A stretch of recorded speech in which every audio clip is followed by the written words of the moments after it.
All right, good Lord. I just talked to a half an hour to nothing. Not half an hour, I'm exaggerating, but I literally just spilled out a whole bunch of stuff that was really good stuff.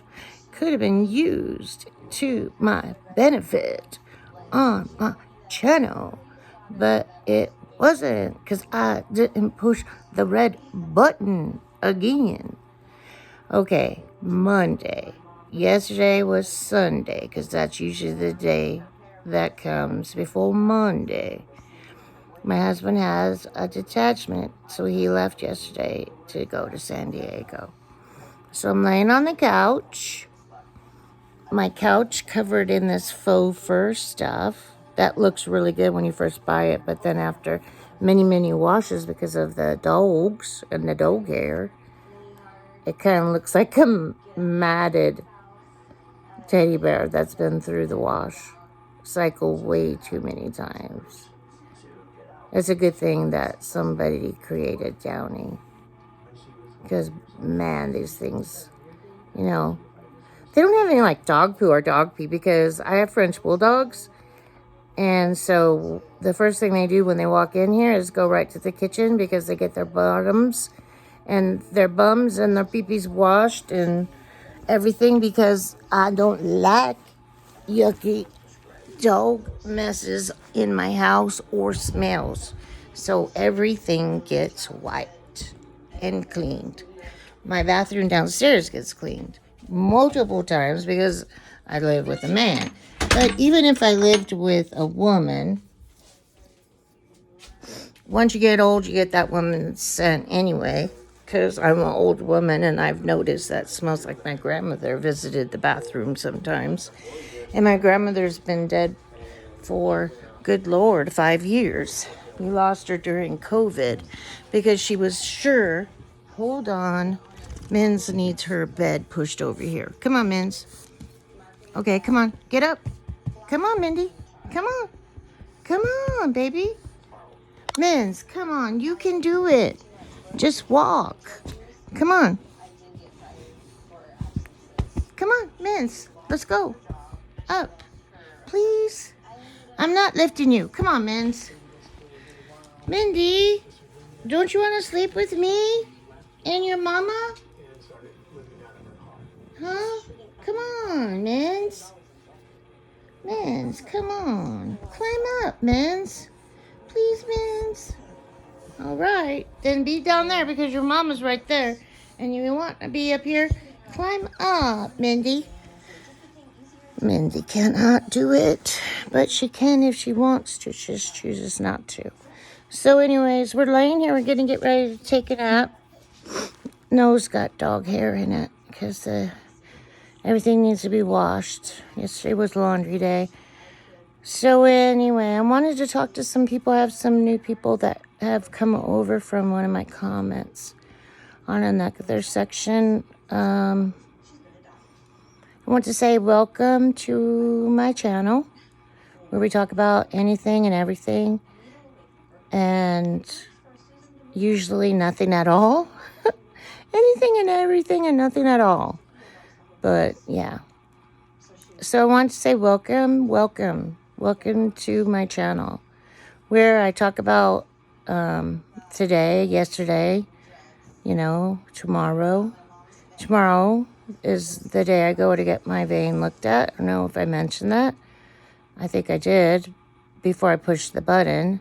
So you guys missed out on that. Anyway, it happened 2 years ago in August. I was at my daughter's house and my grandson was learning how to ride his bike. It was right before he turned 4. And we were at the little park that's across the street from his house. And he was riding, and then he was riding down a little slope, and I knew that it was going to go too fast, and I was way behind, but my mom was there, and I said, Mom, catch him before he goes down the slope, because he doesn't know how to use his brakes yet, and he's going to get freaked out and fall. Well, my mother, whenever, something happens in front of her, she freezes. She doesn't react. She's a non-reactor. So she grasped her mouth and eyes real big and I can't really run, but in this, oh, free people, new, mini accessories just dropped, yay.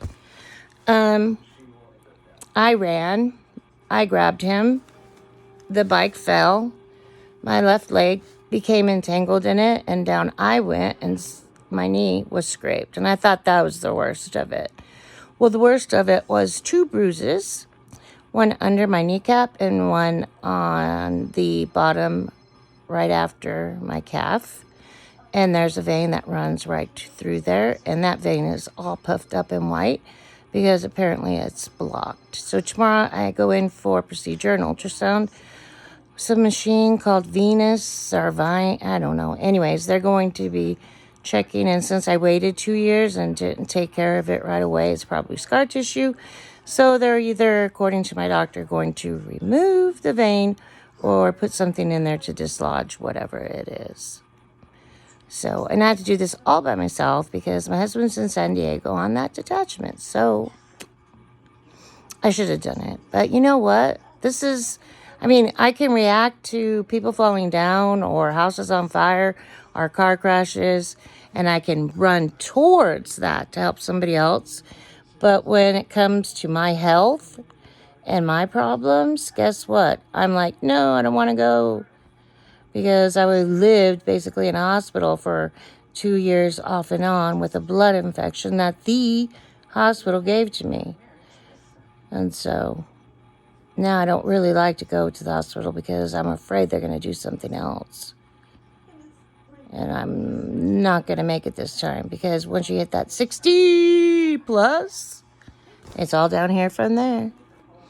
Personally, I should look at it this way. Since I didn't die when they gave me that blood infection that should have killed me for 2 years in and out of the hospital, every single time the antibiotics would run its course, in 2 weeks my temperature would be back up to 103 to 106, and then I would have to call the ambulance because I would go unconscious, and then I'd be taken into the hospital where they would keep me for another 2 to 3 weeks, running tests and tests and tests, except for the blood test, and every single time I'd have something else wrong. So yeah, so then I'd stay, and then they'd send me home, and then I'd have, antibiotics for 3 to 4 weeks. And then once that ran its course, I'd come right back. And they kept telling me that I was doing this to myself.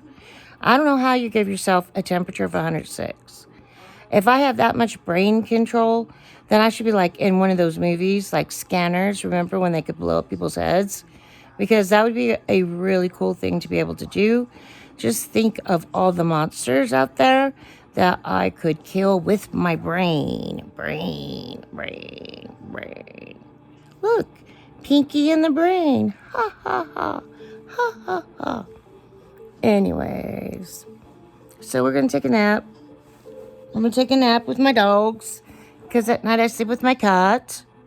And that's how it is in this house when Dad is gone.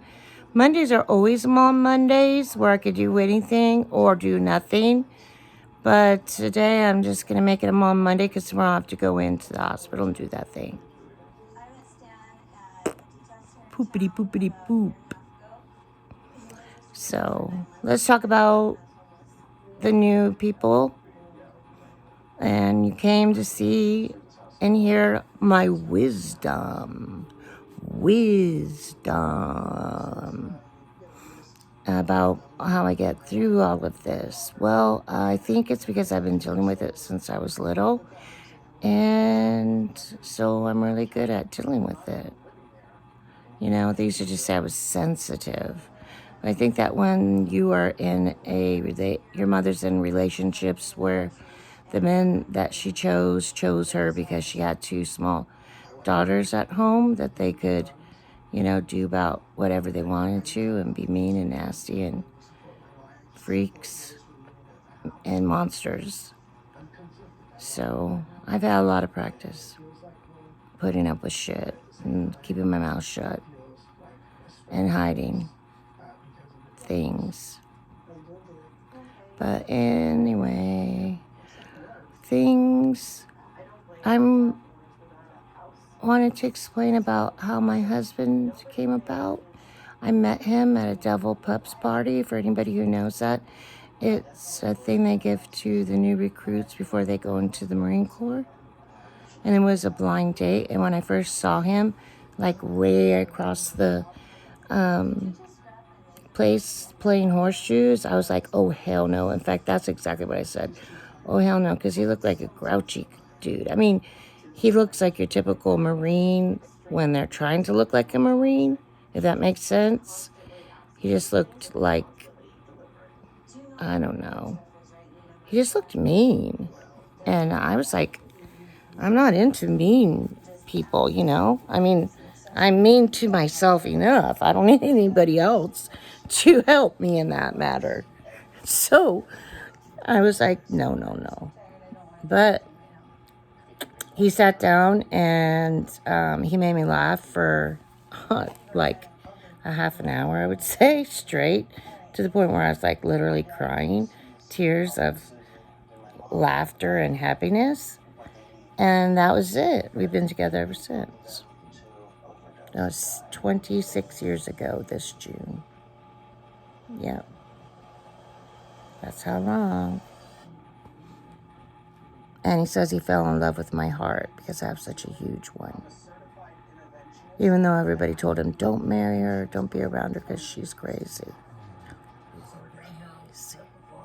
Just a little bit.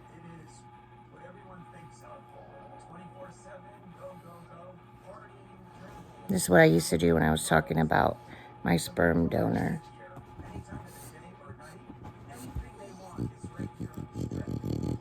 Yeah, exactly, man. That's sad, huh?